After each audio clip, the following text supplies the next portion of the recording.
Steelers by the lake, with the win to say. James Strong, Cody Tanner, hosts on the mic. About to dive in deep, keep it live, that's right. Welcome to the Steelers by the Lake podcast. My name is James Strong, joined once again by my co-hosts Cody and Nick. Cody and Nick, how are you guys doing this glorious Saturday morning?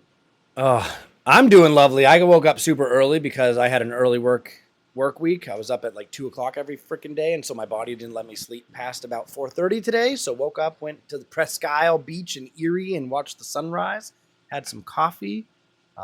So doing well. Nick, how are you? I'm doing fine. I got myself my own little bit of energy here, as James would well know. And just ready to talk what little Steelers news that we have, and also go over your 53-man roster here, Cody. Yeah, excited for that. James, how are you? I'm drinking the tears of my enemies out of a Steelers cup this morning. So all the Ravens fans in the TikTok comments, right? It's even purple, just like their tears.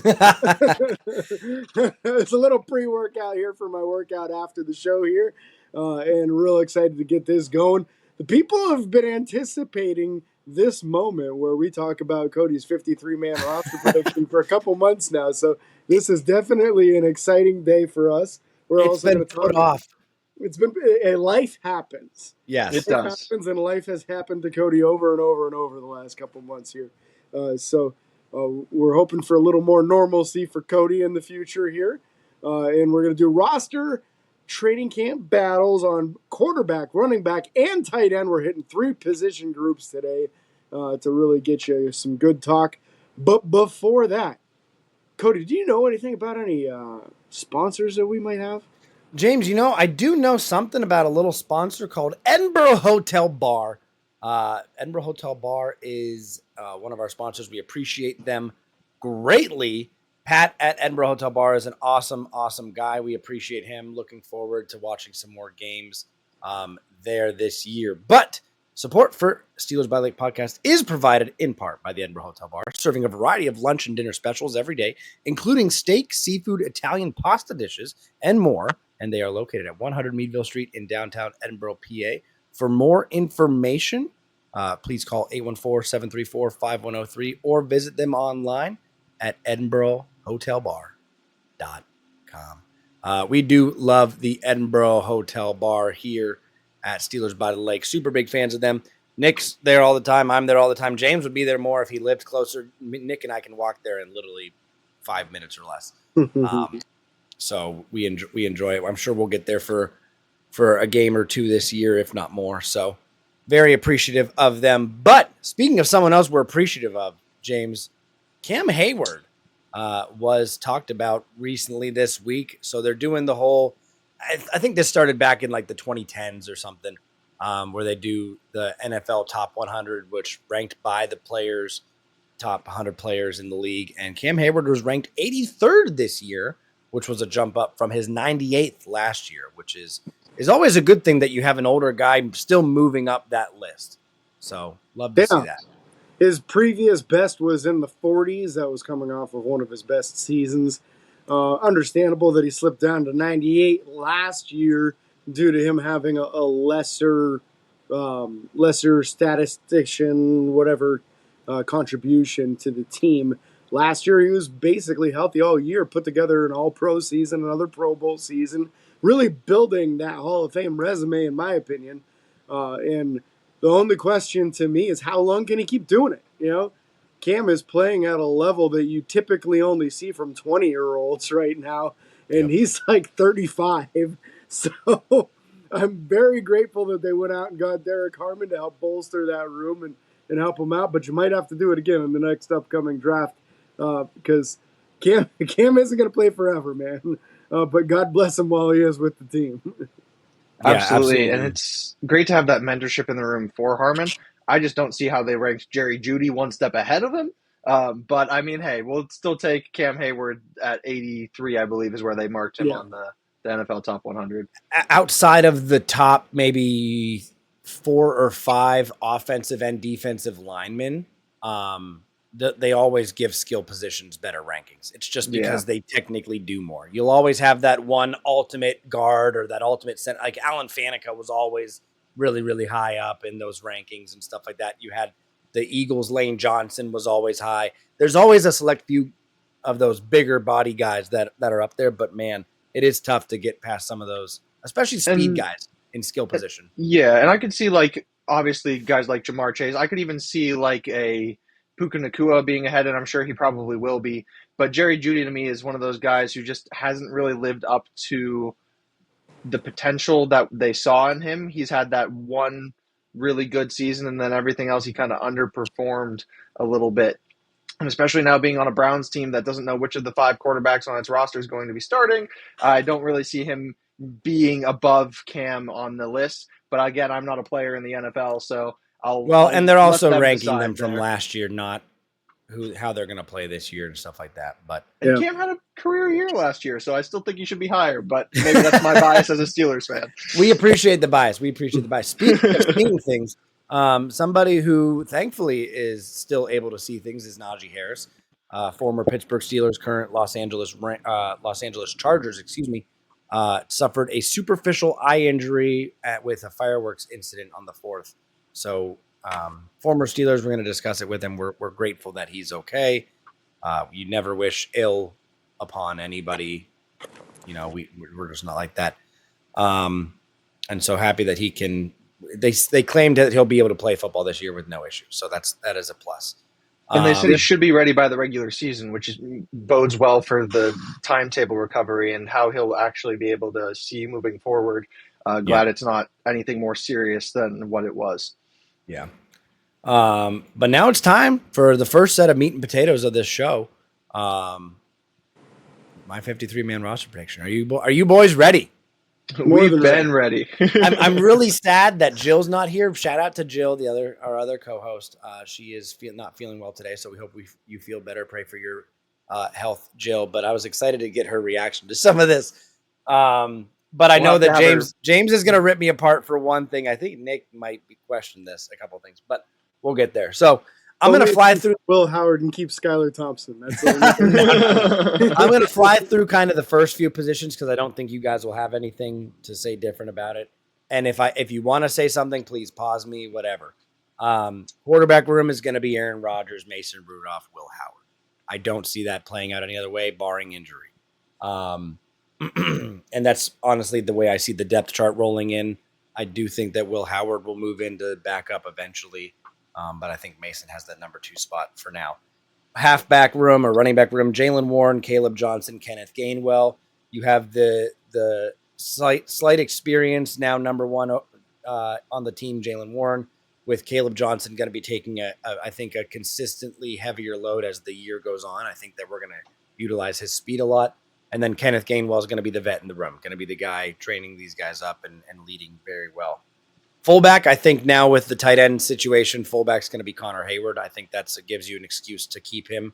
Pittsburgh's very much a team or a family-oriented team that we've always brought in brothers and cousins and whatever. I think Connor Hayward still has a position this year. However, I do believe it will be his last. Tight end room, Jonnu Smith now going to be probably treated as the number 1 overall, which is annoying. Pat Freiermuth and Darnell Washington rounding out that 3-head demon monster of a tight end room. Hands down the best tight end room in the league. It's not even close. I don't think there's a single team that comes close. Ravens with Mark Andrews and Isaiah Likely is probably the closest I can think of as a second. But this tight end room is deep, and we will see a lot of 3 tight ends. Wide receiver room is where you guys may want to stop and talk about stuff. DK Metcalf, Calvin Austin III, Roman Wilson, Robert Woods as another veteran to go along with DK, and Ben Skoranek being a special teams player, as well as, honestly, when he does get some playing time, he performs fairly well. He catches the ball. He makes some plays. He gets down. He doesn't fumble the ball. Safe bet for me from there. Only keeping 5 receivers. Again, that's because of the 3 tight end set that we're going to see over and over and over again. O-line is where maybe you guys might start talking. start adding things. Troy Fatanu, I'll Broderick give you a Jones. break. Hold on, Cody. I'll give you Okay. a break. So I think this is the way we should mostly be looking at this. Would I be surprised if there's some oddball back of the roster wide receiver that makes it? No, just because you're looking to fill out the gunner position. So Ben Skoranek is going to be starting on the one gunner position most likely. Is there somebody else in that wide receiver room who can impress just enough to get that sixth spot? That's really the key here. I think those other guys are kind of established dudes. They all have their role. Robert Woods, the blocking wide receiver out of the crew. Calvin Austin and Roman Wilson, the shiftier, quick dudes. Skoranek, special team stud. And you don't pay DK $30 million to do anything other than start him. So, so I think it's a pretty straightforward group, but I think that tight end room became real straightforward too. So, go ahead with your O-line, Cody. I just wanted to give you a little bit of a breather. I'll pop in too to give him a little more of a vocal rest for a hot minute. Right. I like what you're saying there, James. And I think out of those back of the roster guys, the two I'm most excited to see in preseason what they do to compete for hopefully an extra roster spot there at the wide receiver position would be Rock Taylor and Montana Lemonius. I'm not even going to try that again, Craig. Those are two, I believe, undrafted free agent guys, and we saw how well that worked out with Jalen Warren. Who's to say it couldn't work out again? So I'd be interested to see what those two guys have to offer, and I'm looking forward to seeing them duke it out in the preseason to try to make it on this roster, because we've said it on the show before, we'll say it again, we love preseason, we love seeing these guys give it their all to try and make the team, and those are the guys that I see having the best shot at being a potential sixth guy on that squad. Yeah. No, I'm with you on that. O-line starters, Troy Fatanu, Broderick Jones, Isaac Siamalu, Mason McCormick, Zach Frazier.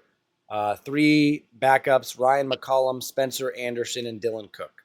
Those are the guys I have making it. O-line keeping 8. Obviously, you could keep 9, but I think we're going to roll with 8 for now, with obviously some guys on the practice squad able to be called up. D-line, Cameron Hayward, Derek Harmon, Keanu Benton. Backed up by Yaya Black, DeMarvin Leal, Esezi Otomowo, and Logan Lee. I have Logan Lee making the defensive line there. So I have 7 of those guys making the team. All right, give me a little bit slower, but give me the whole group there again. Cameron Hayward. Derek Harmon. All right. Keanu Benton. All right. Yaya Black. All right. DeMarvin Leal. All right. Esezi Otomowo. Okay. And Logan Lee. This is the first spot where I'm going to actively probably disagree with you, Cody. Yep, I don't know if this is what you were anticipating. I figured. First of all, it's YA Black. Second of all, Daniel Aquale not making your 53 here is where I'm disagreeing. I don't know as much about Atomowo, so maybe you see something in him that I don't. But to me, Aquale was the guy that we brought in to kind of be another one of those staunch run defenders and who can give Cam a bit of a break, and you don't feel too bad about that. Give him that time off the field, or if he has like a cramp or something and someone needs to step up and step in. I feel like Aquale is that guy, and I don't know as much about Atomo, so maybe he could fill in that role. But to me, Aquale was the number 2 there pretty solidly. I don't know what you think about that, James. I think the difference is the specialties on the 2 guys. So Aquale, the older veteran who started for the Patriots all year last year, his specialty is run stopping, which I believe is exactly why they brought him in, is because of how bad our run defense was last year at the end of the season. Otomewo is more of a pass rush specialist who hasn't had a lot of splash in the NFL yet. So I think, honestly, he's probably going to splash in the preseason when he's going against those second and third team offensive linemen. But the question with him is, can he stop the run? Because he's a little bit more of a slender defensive end. Was listed at 280 when he came out of college. So a little on the smaller side. But so is Logan Lee. I'm excited to see that second and third team defensive line group, because I think it's really loaded with talent versus what they're going to go against on offensive lines. I mean, even without this group here, We're not talking about Dean Lowry. We're not talking about Isaiah Loudermilk. We're not talking about Daniel Aquale. All three of them who could easily fight for roster spots. So as much as that might not be the direction I would go with mine, I can see why someone might go that way.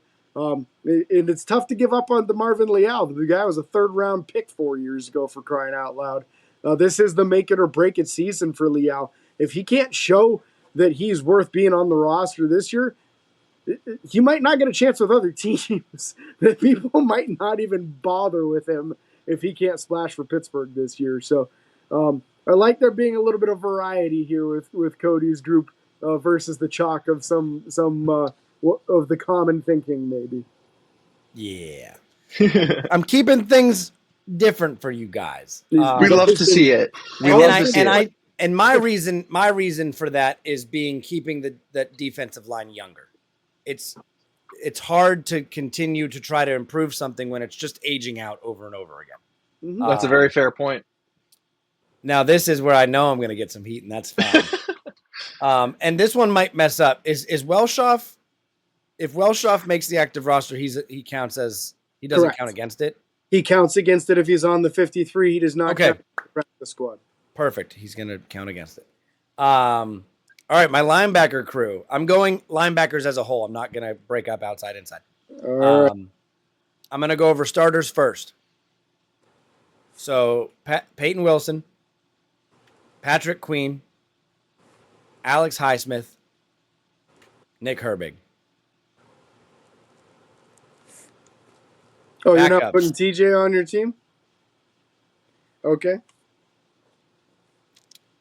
And I will explain that in a moment. Jeremiah Moon, Julius Welshoff, Malik Harrison, Mark Robinson, and Carson Bruner. Let me know if you need me to repeat any of those. While James is writing that down, I'm just going to say I don't actually hate this as much as you think I might. I hate it. I hate it.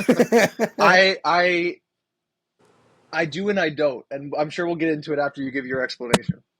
All right, so let me make sure I got this right. Nick Herbig and Alex Highsmith. Yep. Peyton Wilson, Patrick Queen. Yep. Jeremiah Moon, Malik Harrison, Mark Robinson, Carson Bruner. That's the whole group. And Welshoff. And Julius Welshoff. Okay, I do hate it, actually, and I'll explain why in a second. So my reasoning for not keeping TJ is the fact that he hasn't been signed yet, the fact that there's not an extension, the fact that the rumors go, and I don't believe all the rumors, don't get me wrong. I think one of the Rooney's sons came out and said to pay TJ in this, I think he called it the economy of like the NFL or whatever, but to pay him is insane. And I think that Pittsburgh has clearly sold out on the offensive side of the ball. I mean, they're paying. They got rid of George Pickens. They got rid of Minkah Fitzpatrick. They brought in Aaron Rodgers. They brought in DK Metcalf. They're paying DK crazy money.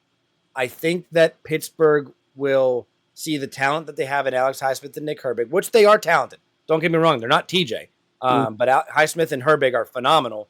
And especially with a better defensive front, I think that these guys will get more one-on-one opportunities and stuff like that.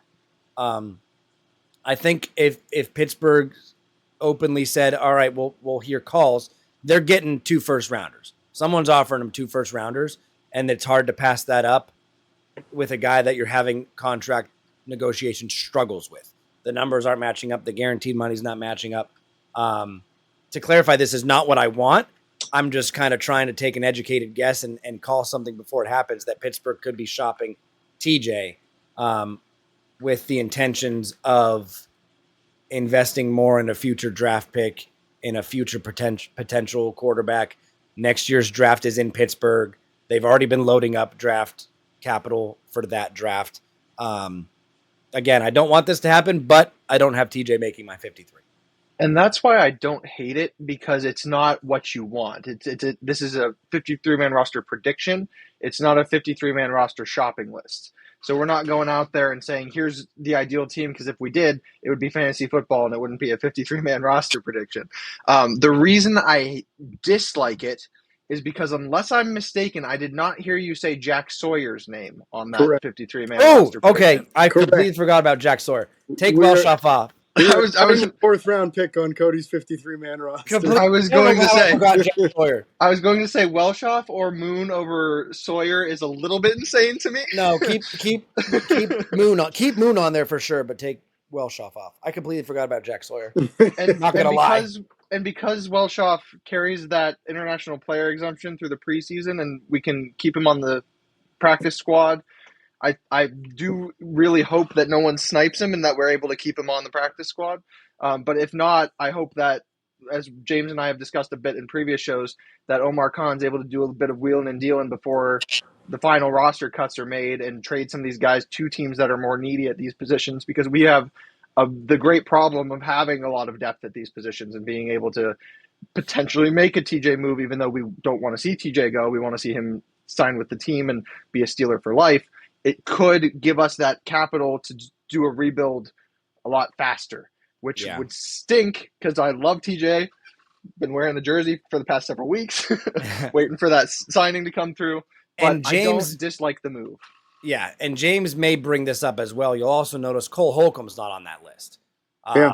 Whether that's a trade package that they trade them together, or whether they just release him. Cole Holcomb is older, suffered that knee injury. I don't have him making the team because I don't think he'll be there. That's just my honest thought process. So to me on this, I think the whole TJ thing's getting insanely overblown. The last time he had contract negotiations, he went to training camp and he didn't practice until like the very end.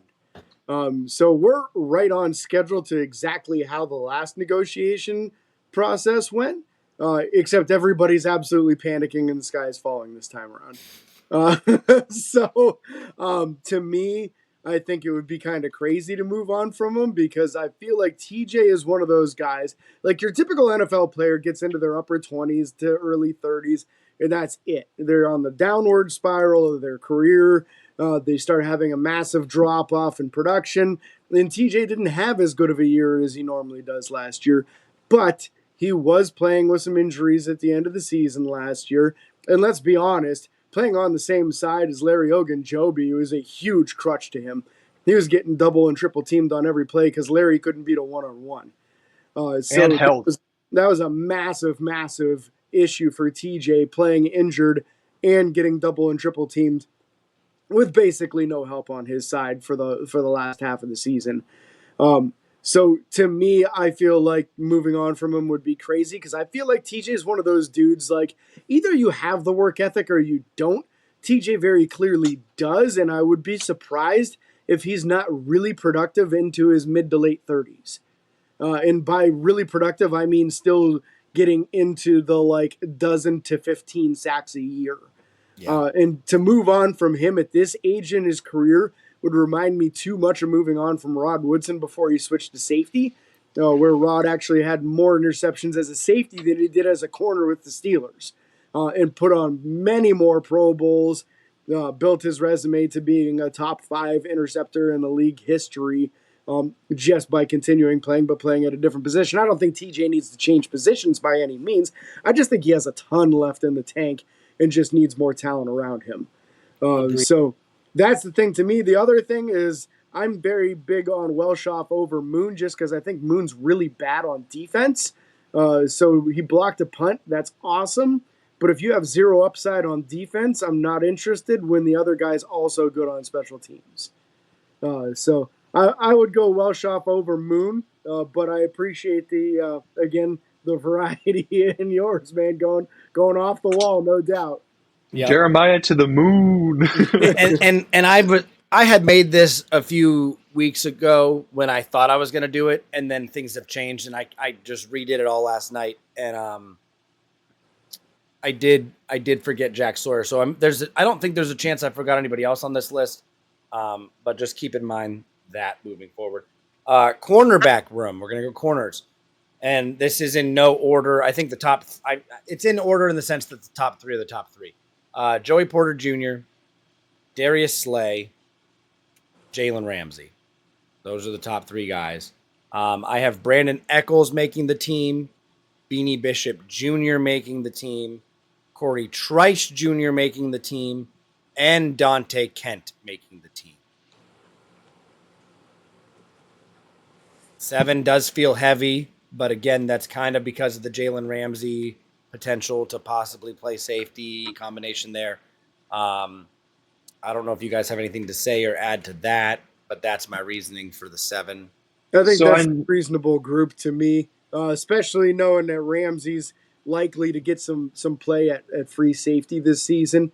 You would think they would want to keep one extra to try to develop some of those back of the roster younger guys. At least that's the hope. I'll be real disappointed if somebody like Bishop or Trice doesn't make the team.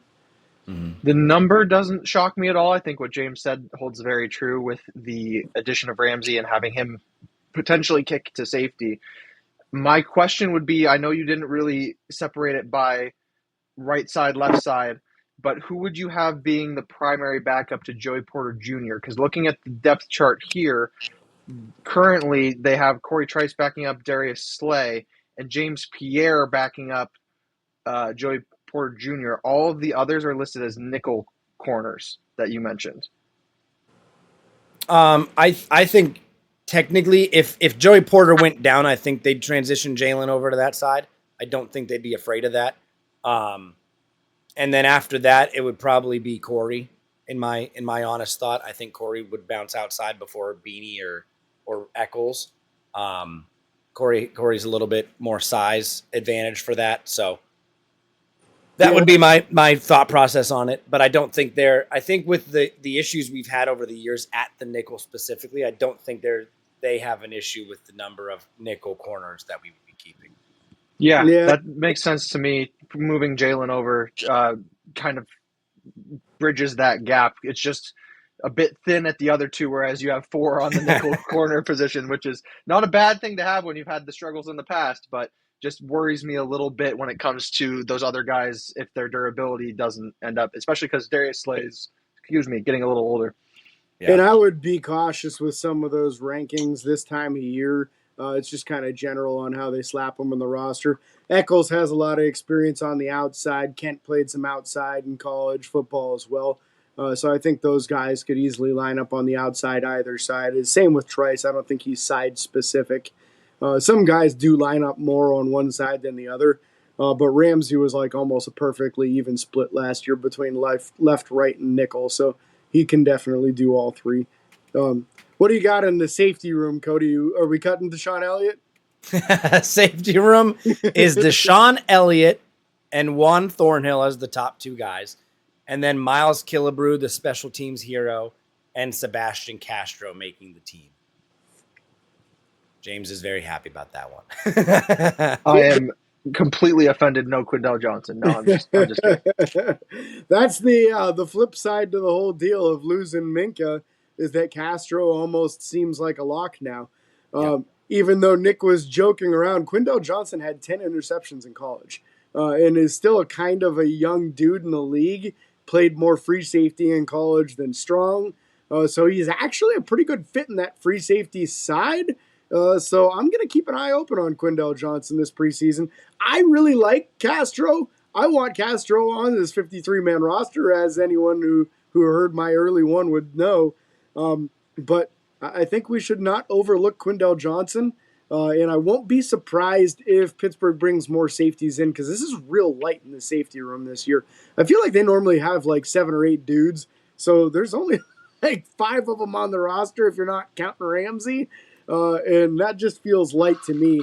I also wouldn't be surprised if some of those back of the roster corners, I think Nick and I spoke about it a little bit last week, if some of those guys get a chance to play a little bit of safety and see if they can convert over. I think we may have touched on it last week too, but one of the TikToks I posted a week or so ago was covering the top of available free agents for Pittsburgh at the moment. And there's a couple of safeties out there. Justin Simmons, and I believe it's Julian Blackthorne from the Colts. A couple of bigger name safeties out there who are still available and could be potentially brought in on a vet minimum because nobody's taken them yet. So a couple of guys that could definitely be a bridge guy for Pittsburgh that are available to bring in at least for training camp, see what they can do. And Blackman, I don't think would cost a whole lot of money, although he's had some good production in the NFL. More of a free safety too, so he might fit the bill a pretty decent amount, especially for a team who's not looking to add exclusively old dudes to the team. Absolutely. Finishing this off with special teams, specialty players, kicker Boswell, punter Johnston, and long snapper Christian Kuntz. That's just the way it's going to be. Anyone who thinks differently doesn't know. barring injuries or something crazy, that's the way it's going to be. I'll still be excited for this punter battle. Corliss Waitman did great for us last year when Johnston went down, so it'll be fun to watch us having the ability to choose between two solid punters instead of having to deal with what we've had in the past with some of the other guys. So yeah. Who shanked it less is not going to be the question this year for once. Yep. Literally. So that's my 53-man roster breakdown. Again, I think the big things here, like you guys talked about a little bit, is me not keeping Daniel on the defensive line and the loss of TJ Watt. Now, if TJ stays, I think all you would do there is probably either drop Jeremiah Moon or Mark Robinson or Carson Bruner. I still have Welshoff off in my mind with this, not because I want him off, just because that's how I think it's going to fall again, the prediction. But I'm very curious to see how a lot of these positional breakdowns and things are going to go, and I'm excited for freaking preseason, man. I'm so excited. We're very, very close to having football back, and I cannot wait. It is time to transition over to roster battles. Before we do that, if you're listening or watching and you want to do your own roster prediction, please record the audio of it, record a video of it, just send it to us in a text format. We'd love to share it on the show, give our breakdown, give our thoughts. Drop it in the comments below. Yeah, drop it, and we'd love to talk about it. So now it's time to talk about the quarterback battle, running back battle, and tight end battle, or lack thereof. Might be a little bit cut and dry this time around, right? So obviously a quarterback is where we're going to start. Aaron Rodgers, Mason Rudolph, obviously locks. Will Howard feels like a lock, with Skylar Thompson being the one to try to push him. I think there will be riots in the streets if they keep Skylar Thompson over Will Howard. So I think Will would have to be absolutely awful for them to go that route. And even if he is, I still would want them to keep him over Skylar Thompson, because at some point you need to keep some young quarterbacks in the room and try to develop somebody and see if you can turn them into something. So anything that you guys have differing on those quarterbacks? I think the position battle is going to be for backup. It's going to be between Mason and Will. I think Will has the talent. I mean, he won a natty last year. I mean, I think people forget that. Or maybe they just say college football has changed. The talent's not quite there. I don't know what their reasoning is, but like, if you think about the past few years, the national championship quarterback was always talked about so much. I mean, Trevor Lawrence was the biggest deal in Jacksonville since Maurice Jones-Drew. I mean, like, it's crazy that Will Howard isn't talked about as much, especially being on a team like the Steelers where there's so much prestige and you know, Tomlin and the discussion about he hasn't had a quarterback since Ben. Now he's got Aaron, but he's old. Will Howard's the next quarterback for us in the eyes of a sports analyst. You know, he's already won a national championship. He's improved and outplayed everyone that's ever thought he wasn't going to be something. And so he reminds me so much, and John Gruden talked about him and compared him to Josh Allen. I think Will Howard has a chance to make something of himself. It's just a matter of if Pittsburgh's going to give him the chance. I felt like we didn't give Mason the chance the first time around. And then I feel like we didn't give Kenny the chance the second time around. I feel like Pittsburgh's consistently moved on from these guys and not given them a real chance. So I think that the position battle between Howard and Rudolph is going to be interesting to watch in preseason. Yeah, and I would say with the Kenny thing, I feel like Kenny kind of gave up too early on himself. I agree. Because when they brought in Russell Wilson, the intent was to have Russ kind of help take Kenny to the next level. Yeah, he was struggling. The offense wasn't moving like it was supposed to. And as soon as they brought him in, Kenny said, well, I'm out of here if I'm not the man.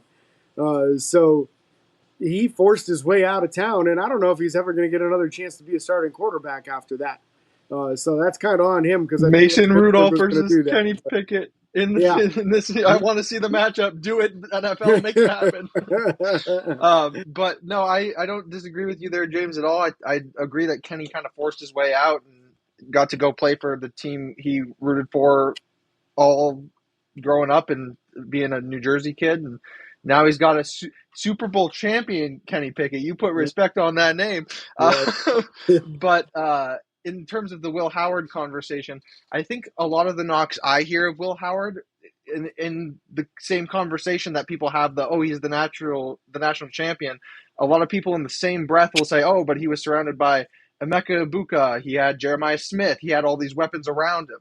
And I like to respond, well, look at what he's got now in Pittsburgh. He's got Pat Fryermuth. He's got now DK Metcalf. He's got Calvin Austin, who's a speedy guy who can do a lot of the same things that Jeremiah Smith can. So he's got a lot of these weapons, and now he's got Aaron Rodgers to mentor him for a year. So he can sit behind one of the best minds in football, learn from him, and we've already seen conversations from both of them about how he's been being mentored by Rodgers, and when Rodgers sees something, he doesn't push it, but he says, hey, I made that mistake when I was a young guy in the league, and if you do this, it'll help improve your game a bit. So I like to see that a lot. And Cody brought up the John Gruden thing. I don't disagree with him at all there. He's got that sort of chip on his shoulder mentality of, hey, I was overlooked. He didn't have to call to get offers, but he did kind of have to muscle his way into Ohio State and become that guy, and was able to lead a team to victory in the national championship. So he's definitely got that kind of mentality of, I'm going to work for it. And now that he's also potentially got another chip on his shoulder from being a 6th round pick in the draft, maybe he'll be applying that same work ethic to the NFL. And with a coaching staff that Pittsburgh has right now, thank goodness we're not bringing him in the Matt Canada era.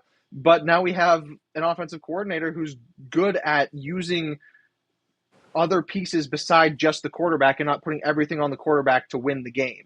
So I'm looking forward to seeing what happens here. And as much as I hate to see Rudolph potentially get that 3rd slot, because I would love to see him get his shot, I think banking on the younger guy now might be the better move. Hopefully Pittsburgh sees it the same way. Yeah. He's just got to show it in the preseason. If he's lights out in the preseason, he might get a chance to dress as the number 2 QB in the regular season. So I'm hoping to see that as well, no doubt. Onto the running back room, gentlemen, where the incumbents, obviously, Jaylen Warren coming back with a 5-year or a $5 million contract, I should say, a 1-year contract. The rookie Caleb Johnson, the 3rd round pick, obviously he's a lock to the team. I'm kind of penciling in Kenneth Gainwell as that number 3. The question is, will they keep 4? And will it be Cordarrelle Patterson? Quarter pounder Patterson. A couple guys backing that up is going to be Trey Sermon, the biggest name out of this group. And then we've got Max Hurlman and Evan Hall as well, also having some resumes. I understand Hurlman kind of played everything in some of the offseason stuff. Did some wide receiver, did some defensive back, did a little bit of running back, a little bit of everything. So very versatile dude. I'm hoping for just 3. I'm hoping it's straightforward. I'd love to see Gainwell over Patterson. And then we're looking at a running back room that is quite a bit younger than what it was last year, and a group that needed an infusion of youth and speed and athleticism. Yeah. There's no talking point for me in this. I think it's going to be the 3 that we talked about. All 4 of us had those 3 guys making the team, right? Or 53 man. Yeah. So I don't see it playing out another way. I don't understand how it could, barring an injury. So my only question is if one of them were to make the practice squad to keep another guy around to elevate if one of them gets hurt, but I don't see anybody else making the roster. And I think Trey Sermon will probably have the inside track on that. Just he's got a real good resume. He's kind of a bigger, stronger dude. So I would see him as the possible practice squad dude, maybe even Evan Hall.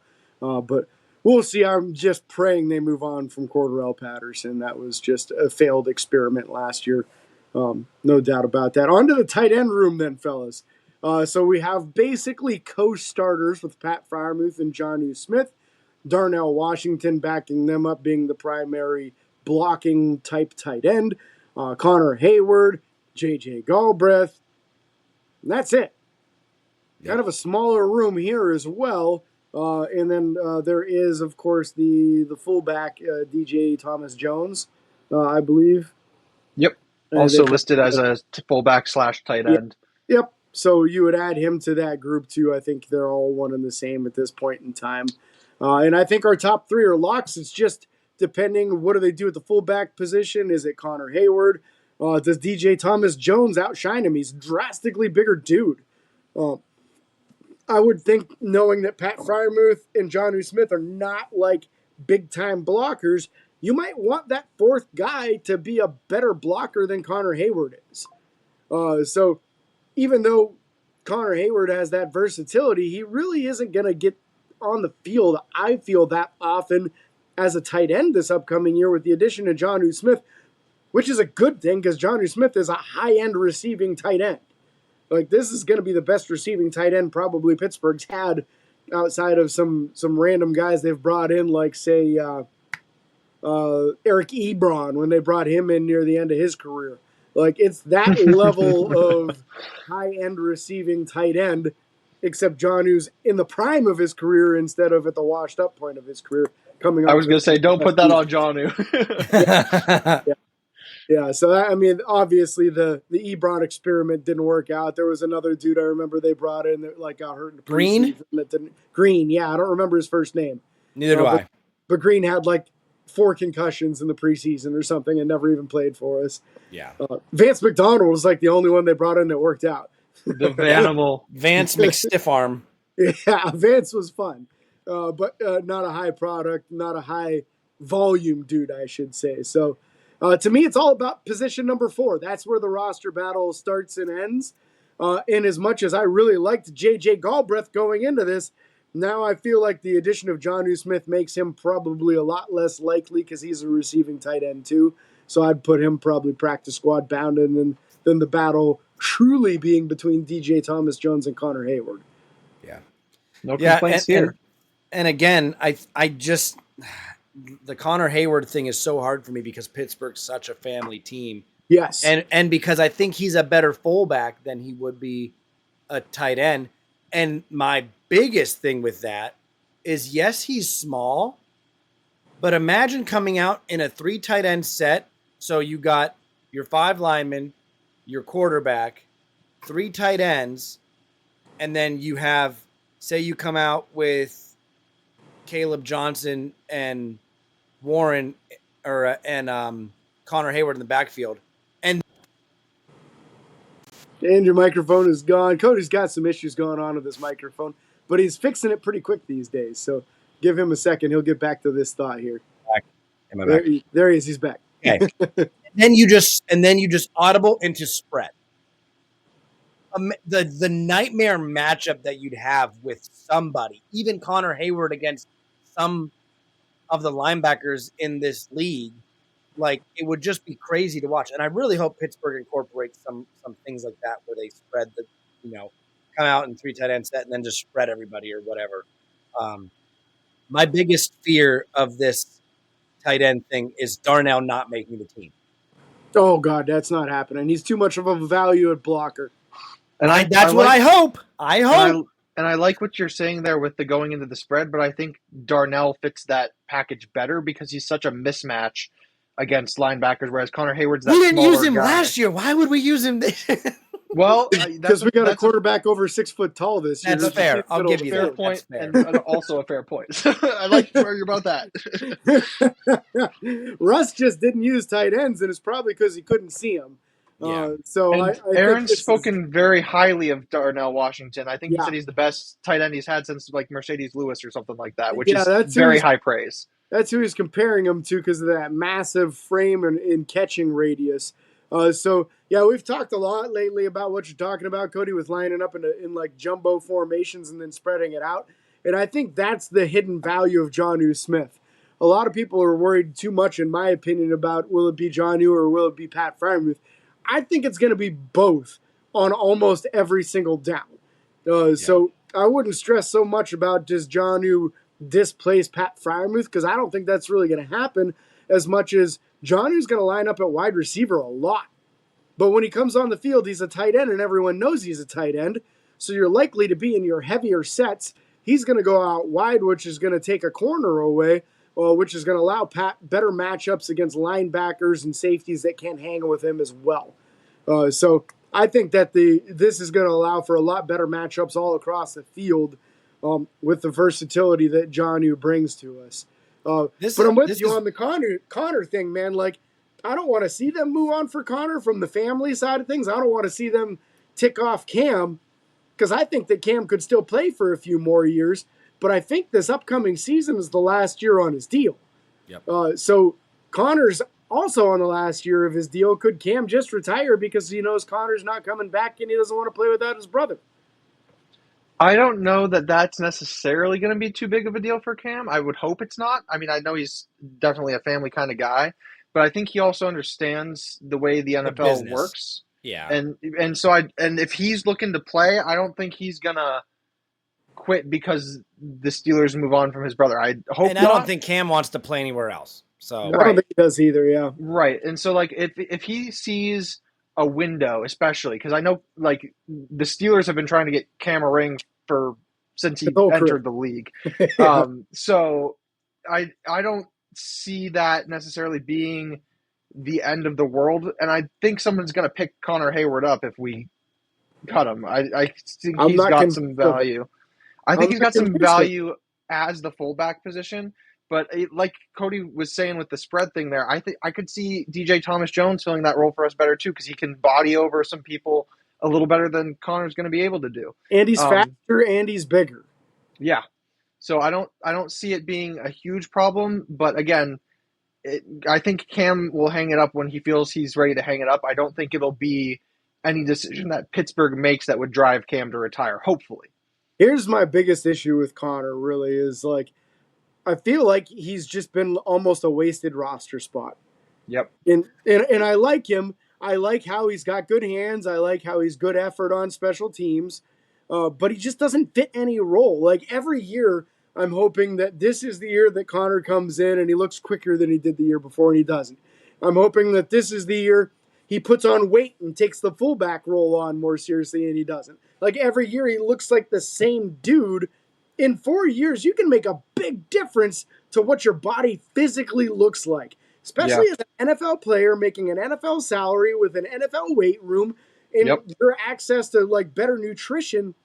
He should have easily been able to put on 20 pounds of muscle in 4 years. And trainers. And should be looking like a 250-pound fullback at 6 foot tall instead of still being the 230 that he was when he came into the league.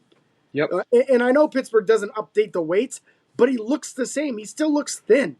Yeah. I feel like he's just a lesser version of Taysom Hill. In obviously not the quarterback aspect, but he's the Swiss Army knife. He can do a lot of different things. He's just not as good at it. But again, I mean, he does have good hands. He catches the ball very well. Yeah. I feel like my frustration with that is, yes, you're right, James, with that, the fact that he hasn't done enough to improve himself. But Pittsburgh also hasn't really tried to utilize him. Pittsburgh hasn't tried to do anything with him. Where's the matchup advantage for him, though? He's slower than linebackers. Yeah. He's slower than safeties. He's not taller than safeties and linebackers. There's no advantage. That's true. I think bringing in Jonnu Smith, too, kind of really did spell the end for him, because now we have Pat Freiermuth, who can do everything Hayward can do but better. We have Jonnu Smith, who can do everything Hayward can do but better, because Hayward tries to make blocks in the run game, but sometimes he overcommits and whiffs, and it's just not. Or he's just too small. He's just too small. So you have these other guys who are more of the receiving tight end and are better at being more of the receiving tight end, and then you've got the guys who fill the other role that he could possibly fill but better. So it's a bit of a between a rock and a hard place, because you want to keep that family guy and you want to be able to have that sort of mentality, but once you start getting into the thick of it, it's like, well, at what point do we stop making the family decision and start making the business decision? So it's hard, because you like the guy. He's a good team guy. He plays hard on special teams. He plays hard, even though he doesn't always succeed at the blocking, but he puts in the effort for it. But like James said, without that extra weight that he very easily could have put on if he went the correct route, he doesn't really have that sort of plus side to keep him on the roster, at least in my opinion. Yeah. I got nothing else to add to this. I think No. that's a wrap for that. If anyone has anything to say, if you're watching or listening, feel free to comment on this or send us a message. We'd love to hear your input and get your take. We can't thank you guys enough for listening or watching if you're on YouTube. Don't forget to like and follow on Facebook, Twitter, Instagram, TikTok, and YouTube. Subscribe, ring the bell, it's free. Don't forget the 5-star reviews in our podcast. Make James very, very happy. And until next time, this is your host, James, Cody, and Nick, signing off. Peace.